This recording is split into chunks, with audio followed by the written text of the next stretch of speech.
Baiklah, sebelumnya Assalamualaikum warahmatullahi wabarakatuh. Perkenalkan, nama saya Iqbal Huprian dengan NPM 23752013. Jadi di sini saya akan membuat vlog tentang penugasan dari mata kuliah Bisnis Intelijen dengan dosen pengampu Bapak Halim Fatoni.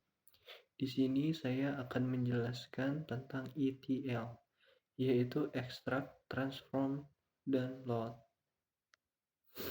Baiklah, jadi di sini langsung saja kita mulai.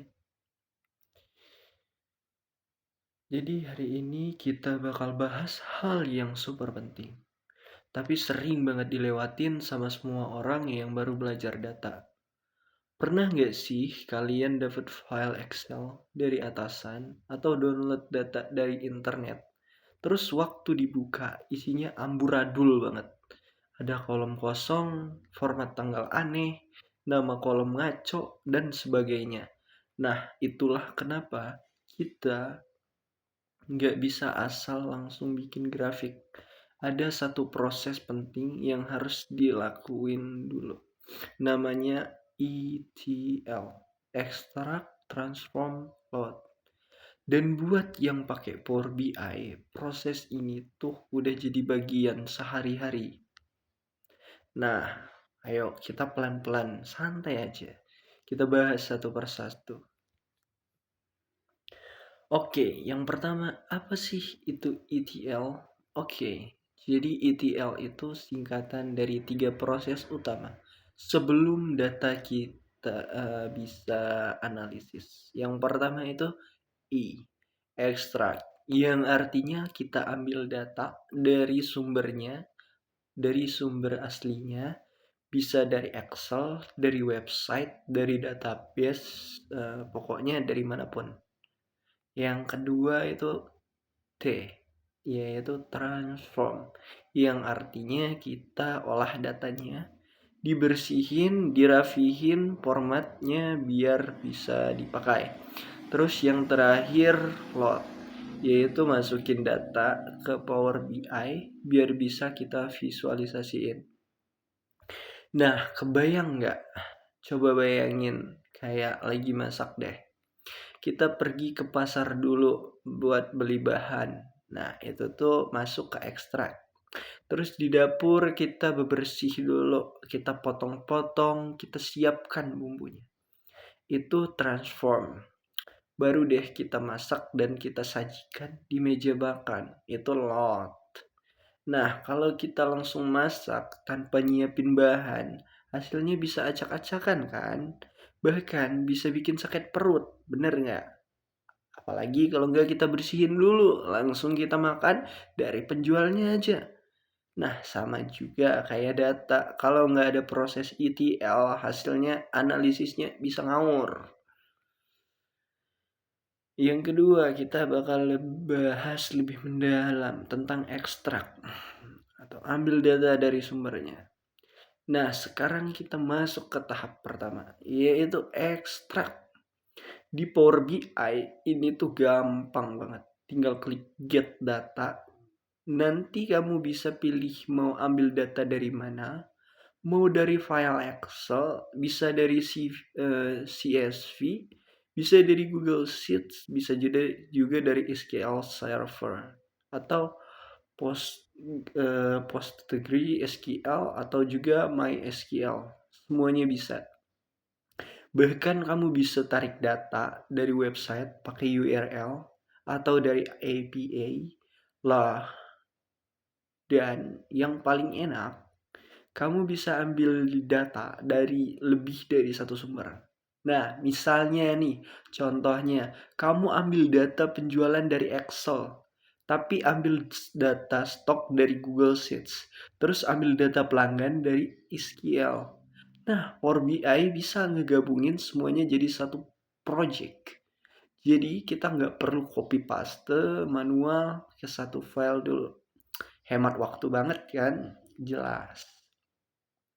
Yang ketiga itu transform, yaitu bersihin dan rapiin data. Sekarang bagian yang paling krusial. Nih, transform.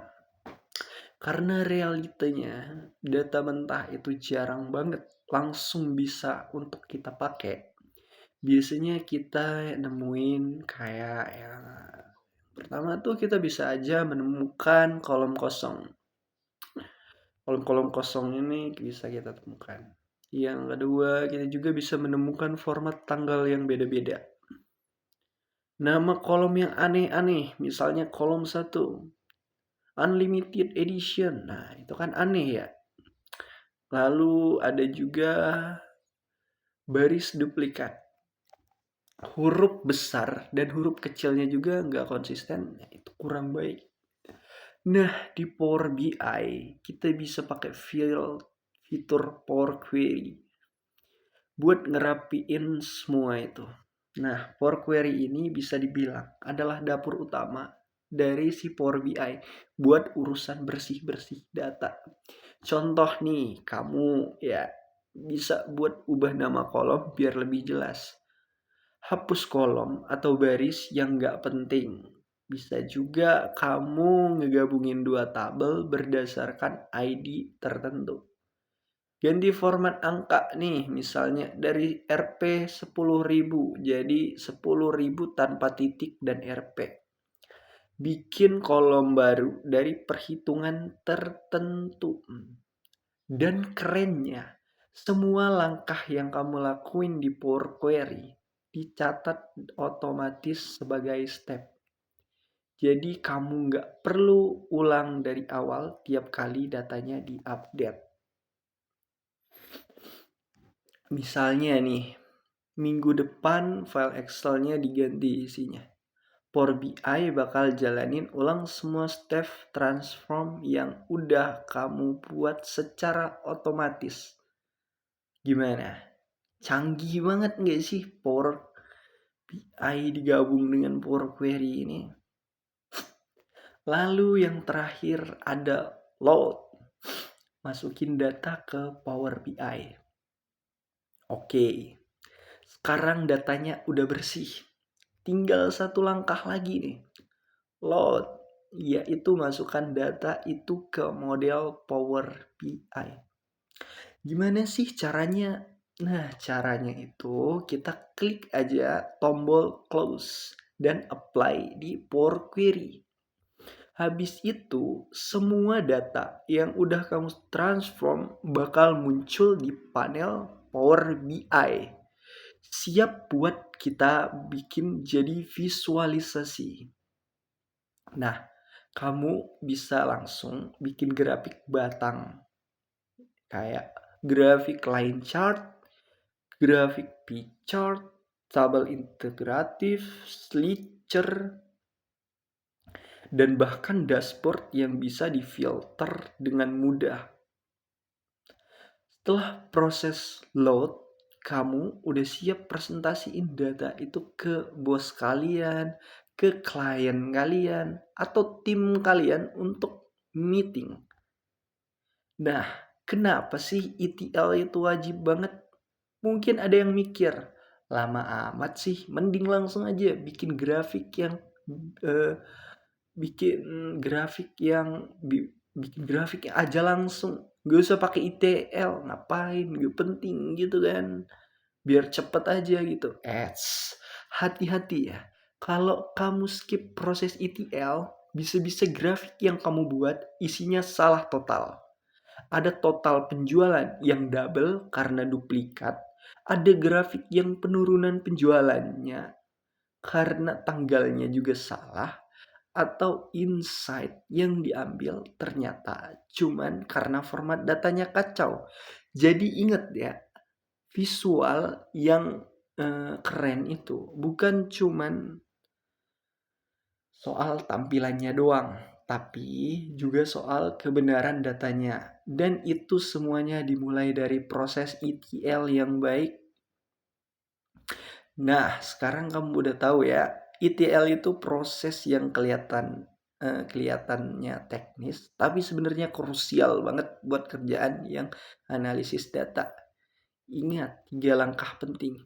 Ekstrak, ambil data dari sumbernya, transform, bersihin dan rapiin datanya, load, masukin ke Power BI buat dianalisis.